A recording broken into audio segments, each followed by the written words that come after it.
Gemini! Hello my dear Gemini! Mabilisan na cleansing muna tayo my dear. Pangtaboy ng mga alat-alat. Gusto mo yon? Pangtaboy ng mga kung ano mo yung dapat itaboy na hindi natin kailangan sa ating mga buhay-buhay. Gusto mo yon? Okay. Gemini!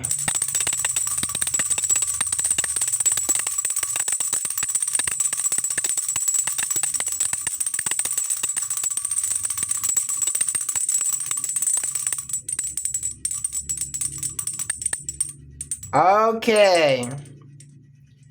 So mag-intro na po ako. Hello my dear Gemini! Welcome or welcome back sa ating YouTube channel. My name is RJ, your tarot card reader. At ang gagawin po natin ngayon is yung ating daily reading para po ito sa araw ng July 22, 2026. Titingnan po natin kung ano mga eksena, kaganapan at kung ano-ano pa na maaari mong makasalubong sa araw na ito. Pero before po tayo mag-proceed or magpatuloy sa ating reading, hayaan nyo po sana nakunin ko itong pagkakataon na ito para po ako ay formal na makapagpasalamat. Gumagano, di ba? Hayaan nyo po na makapagpasalamat ako sa inyo. Maraming salamat po sa ating mga abangers. Hello my dear. Thank you so much sa walang sawang paghihintay at pag-aabang sa ating mga readings. Thank you very much. And gusto ko rin pong pasalamatan yung ating mga bagong subscribers. Hello my dear. Welcome po sa ating channel. I hope na mag-enjoy po kayo dito at sana yung mga readings natin ay nakakatulong po sa inyo or nakakatulong po sa ating lahat. Okay.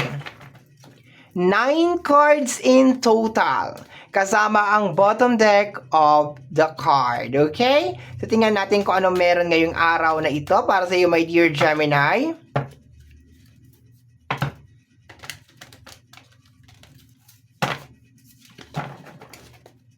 Tingnan natin yung first set, second set, third set, at saka fourth set.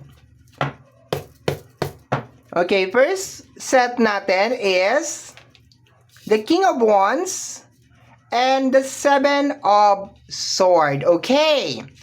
Ang nakukuha ko dito, my dear Gemini, is be silent sa mga bagay na gusto mong mangyari.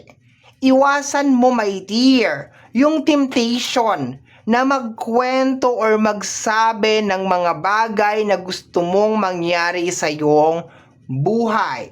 Try to work in silent. Pag ganito my dear ang lumalabas, there is a possibility na merong mga tao na gusto nilang fishing or gusto nila mag-gather ng information from you.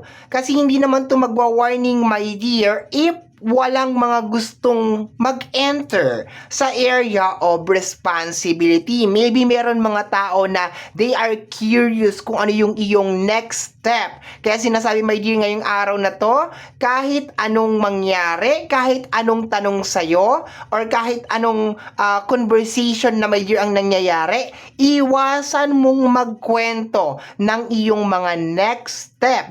Kasi ang King of Wands is energy of manifestation and ang Seven of Swords is energy of secret. Okay? Normally, ang Seven of Swords is backstabber na energy, pero depende kasi, my dear, sa kanyang kasama. Okay? Kaya yun ang nasagap ko na energy, my dear, na kung ano tong niluluto mo dito sa energy ng King of Wands is kinakailangan, my dear, na huwag mong ipagsasabi. Okay? Kasi possible na yung energy ng backstabber na energy ng Seven of Swords is nanggagaling sa labas. Ang na-receive ko lang is the warning na iwasan mong magkwento or mag-spill ng kahit anong information na may kinalaman sa iyong mga plano. Okay?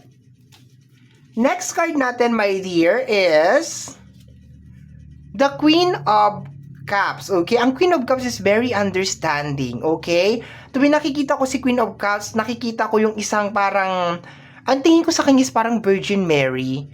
Okay? Parang siyang, alam mo yung parang typical na, honestly, kung bakit ko nasabi na parang siyang Virgin Mary, kasi sa Samar, sa Borongan, nagpakita siya doon sa bayan, malapit sa may dagat. Habang napakalakas ng alon, nagpakita siya doon, nag-appear siya. Kaya nagkaroon ako, my dear, ng ganun na interpretation kay Queen of Cups. So, yung parang napaka-kalmado, napaka-understanding, napaka-loving, my dear, ng energy ni Queen of Cups, okay? Talagang maunawain, okay? Sa kabila ng mga gulo, ng mga ingay na nangyayari, sa kabila ng bagyo, di ba? Most of the time is nasa gitna siya ng karagatan, no? Kaya yun ang tingin ko sa kanya, my dear. But anyway, it is just my personal interpretation lang naman, okay? So, tingnan natin yung kanyang kasama, the Sun card, okay? This is, having a positive mindset, my dear, or outlook sa buhay, okay? Malamang, my dear, parang hindi mo nagugustuhan yung mga bagay na nangyayari ngayon, hatid, my dear, ng ating Queen of Cups, di ba? Pero sinasabi dito, my dear, sa card na to na kailangan intindihin mo at unawain mo kasi meron talagang mga bagay, my dear, na hindi ka agad-agad magbabago. Sometimes it takes time bago talaga siya magbago or bago talaga siya mag-transform. Pero sa paglabas, my dear, ng ating Sun card at saka winarningan ka dito na wag ka masyadong maingay sa mga next move mo, there's a tendency, my dear, na hindi man kaagad-agad mangyari itong mga bagay na gusto mong mangyari, pero kung talagang maghihintay ka at talagang magiging matyaga ka, ay mangyayari at mangyayari itong mga bagay na gusto mong mangyari. Okay? Next card natin is the Two of Wands. Ang Two of Wands is more on decision making, okay? Ang kanyang kasama is the Awakening, okay? Alam mo, isa sa mga matuturing ko na pinakamahirap na part ng buhay ng isang tao, nating mga tao, is yung awakening. When we finally realize na parang merong mga bagay na kinakailangan ulitin mo yan, na kailangan na talaga natin i-let go or bitawan, okay? So, for some of you, my dear, nakaka-receive kayo ng awakening, pero there is a part of you, my dear, merong part ng pagkatao mo na parang nahihirapan itong tanggapin or i-digest. So, possible ngayong araw na to, my dear, makakaramdam ka rin ng parang ayaw mong mag-let go or ayaw mong mag-detach.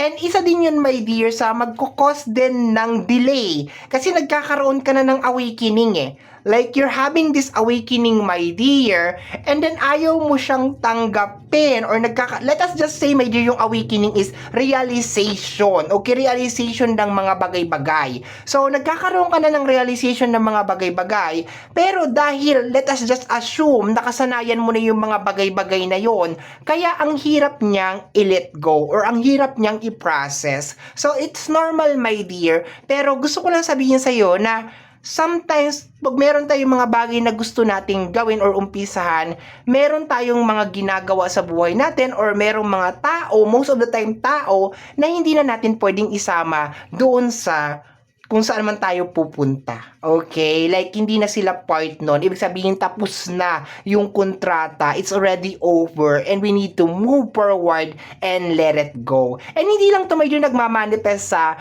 love, love, love. Sometimes nagmamanifest din to sa galit, puot, hinanakit. So, sometimes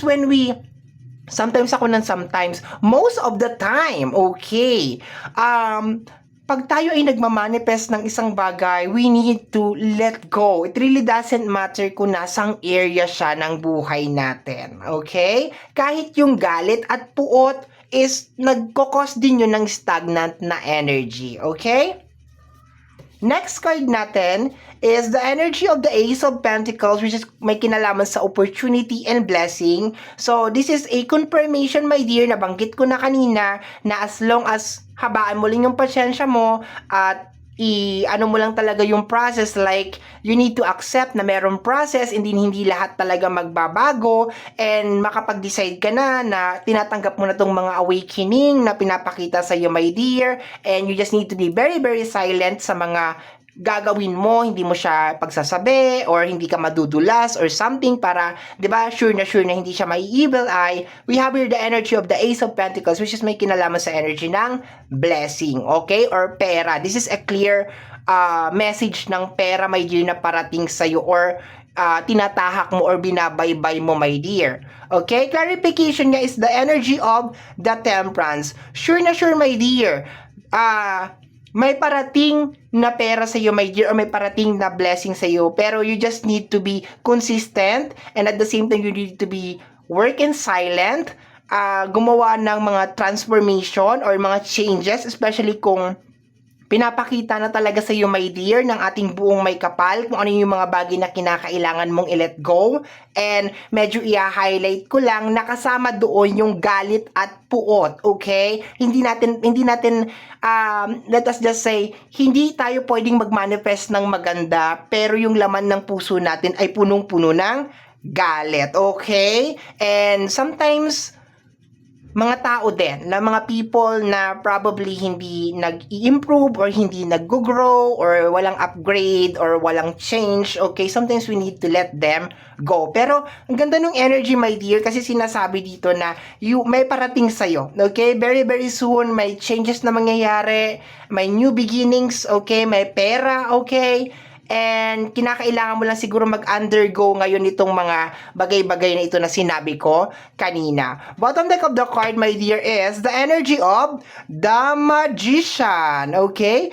Ang Magician, my dear, is the creator. Okay? Para siyang ang tawag ko kasi sa kanya is the master creator. Okay?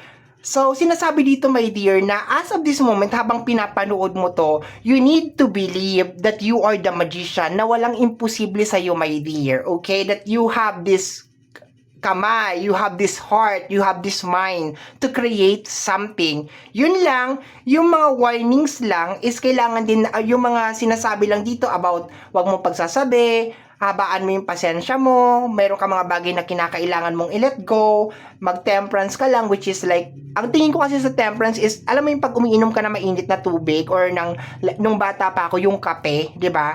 Yung pinalalamig ng lola at saka ng lolo ko, yung bago nila ibigay sa akin, yung gatas o yung kape, kasi nga mainit nga talaga, so para mainom siya. So it's more on like, kailangan mong mag-undergo dun sa process. Like, tinetemperance mo siya, binabalance mo, my dear, okay, yung mga bagay-bagay, okay? Pero, ang ganda ng card. Like, sobrang ganda. I-embody mo tong si Magician, my dear. Sabihin mo sa sarili mo, walang imposible para sa'yo. Like, yeah. Once you believe na walang imposible sa'yo, everything is possible, lahat yan mangyayari. Pero once again, hindi kasi natin 100% na makukontrol talaga yung nasa labas. Kaya sinasabi siguro to yung mga warning sa'yo, my dear Gemini. Okay? So, my dear Gemini, yan po ang nasagap natin na message, energy para sa araw na ito, July 22, 2026. Kagaya po ng lagi kong sinasabi, ang tanging hiling at dasal ko lamang po sa ating buong may kapal na ang mga readings na ginagawa ko ay nakakatulong po sana sa ating lahat. Maraming salamat po. Thank you, my dear Gemini. Take care of yourself. Ingat po palagi. Love you. Mwah!